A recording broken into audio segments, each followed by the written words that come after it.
everyone, how's it going? This is Coach Cookie, your life and relationship coach.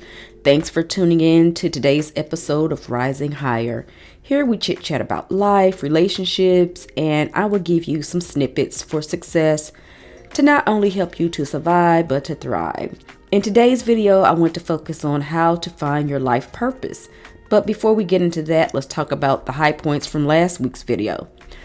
How to deal with an angry spouse. So the high points from this episode was to remember that we can't change anyone. We can only change or control how we deal with the situation. The best way to do that is to set up an emotional boundary so your partner can learn how to be accountable for their own behaviors and learn how to deal with their own problems. As a result, it will benefit the relationship to make it as healthy as possible. If you think this is something that you're dealing with, or you know someone who could benefit from this episode, have them take a look at it and check it out. Okay? Remember, when you're dealing with social media in general, they are only showing you what they want you to see, and most of the time it's not real. Today on Cookie's Commentary, I just want to take a moment to discuss some of the videos on YouTube that discuss or focus on toxic relationship, specifically narcissistic abuse. I want everyone to keep in mind that a lot of things that you see on social media is not real. I just did an episode 1 or 2 weeks ago entitled The Benefits of Positive Parenting. During that episode in Cookie's Commentary, I discussed how social media in general can have a negative effect on us. I want to pretty much piggyback off of that thought and say that I want you guys to be very careful about the videos that you watch that deal with narcissistic abuse or toxic relationships. It seems like some of the channels are not focusing on helping you get through the abuse. It makes me wonder if these people have some type of personality disorder themselves. Remember, when you watch these videos, they should be giving you words of encouragement and what to look out for so it can help you to become a better person. If the video is not positive and it doesn't seem to really help you get better, you may want to question if this is a channel that you should be watching. For all my listeners out there, I'm not sure if this is something that you've ran into or something that you notice or something that you have a problem with. If you have, I would love to hear your comments and your thoughts on the topic so it could help others who may be dealing with the same thing as well. Today on Keeping It Real, I have a question from a lady by the name of Rita. And the question says, "Hey Coach Cookie, I was in an abusive relationship with a narcissist, but I decided to leave him. The problem is I am so angry with him and I feel like I need to get some type of revenge for what he did to hurt me. What kind of advice do you have for me?" Okay, Rita, this is easy. Believe it or not, you have already got your payback regarding the narcissist. They have learned that they misjudged you because out of all the torment, deception, and turmoil that they put you through, that you left, but you were able to get back on your feet. Okay? So the best payback that you could give the narcissist is to start your healing process and move on with your life. This really hurts them and puts them in a position where it tears them apart little by little to see you living your best life and thriving. They simply can't handle it, and it really makes them furious and upset because you figured out the playbook. This was really a good question. If any of my listeners out there have any comments they would like to share regarding this topic, please feel free to do so. Share so we can all learn and grow together. Now today, for my main topic, I want to focus on how to find your life purpose, something that it is that God has really put you here to do. Your purpose is going to be the reason why you were put here on this earth, basically why you exist. A lot of people may not understand what their life purpose is because as a child, you weren't encouraged to cultivate those things that you really cared about or things that were really important to you. So now as adults, we have to start a healing journey where we focus on ourselves and start doing things in life that we feel that were taken away from us. For example, you thought you had been a great drum player in band, but you were discouraged from doing that as a child. Okay, so now look into getting a set of drums and go on some auditions to play for a band.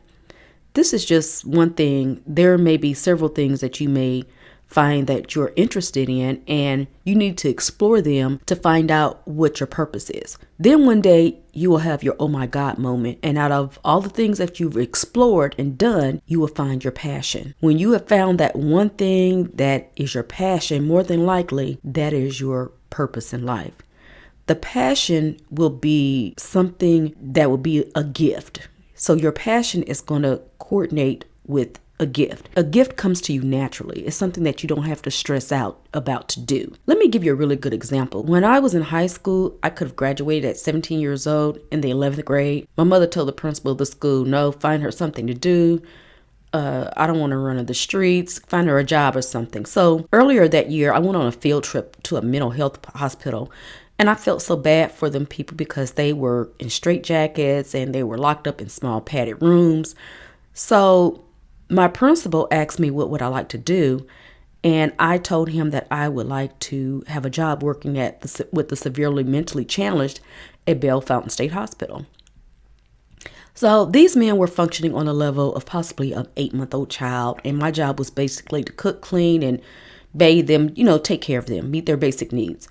I was one of those workers that advocated for these men. I fought for what they needed, and I made sure that they had it. I took them outside to play in the snow and make snowmen, or we would go for a walk. They had so much money, so I would take them shopping for clothes. I would take them to the fake McDonald's on campus to eat French fries and burgers. I remember one day when I came into work and all the men raised up at the same time and went to the closet door and started banging on the door. The other staff member asked, what are they doing? And I told her that they want their coats because they know we're about to go. This happened like over 35 years ago. And I remember that day like it was yesterday. I was hooked and I loved helping people. It didn't take the administrator of the hospital long before they heard about me and that they thought I would be a perfect fit for Malcolm Blitz Hospital in downtown St. Louis on Arsenal. Now, anyone from St. Louis that knows anything about Malcolm Blitz Hospital, this is where the inmates went who were declared to be criminally insane.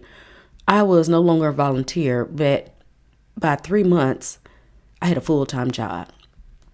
I was appointed to work with a group of men at Malcolm Blitz, and I was supposed to train them to get mainstream back out in the community. I remember one time I was teaching my group of men how to catch the bus, and one of the men pulled off all his clothes on the bus. I told him, if I knew you were going to do all that, you should have took a shower today. Then I told him, I'm sorry, but you really have nothing to look at, nothing exciting there, so hurry and put your clothes back on. Everyone on the bus fell out laughing. I had no fear of these people. There was no struggle to work with them. It was like I knew what to say and what to do to work with them, and I got the job done. In other words, it was a gift. I was hooked, and I knew my purpose was to help individuals who were often kicked to the side or misunderstood in some type of way. Now, throughout the years, my work titles have changed, but my purpose has always remained the same. Remember, your real purpose in life is not going to be based on how much money you make. And to tell you the truth, it might not even have anything to do with your job. Just remember that your purpose is going to fall in line with your gift. A lot of rich people who are not happy and on drugs or committed suicide, I believe it's because they haven't found their real purpose in life. Don't worry, your purpose in life will be revealed to you in due time.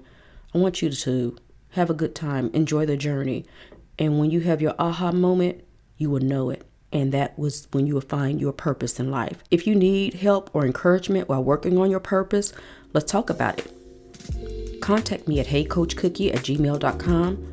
Let's see if you can benefit from coaching. Your first 30 minutes are free. My inbox is always open. Feel free to contact me online, Facebook, Instagram at Rising Higher Podcast. To all my listeners, I would love to hear your thoughts on this topic and share your experiences. Remember, it would help other people who may be going through the same thing. Okay. Also, I want to be able to bring content that meets your needs. So if you have questions that you would like for me to answer, or if you have a topic that you would like for me to do a video on, please let me know. This is Coach Cookie reminding you to love yourself first as we rise higher together. Be blessed, and I'll talk to you soon.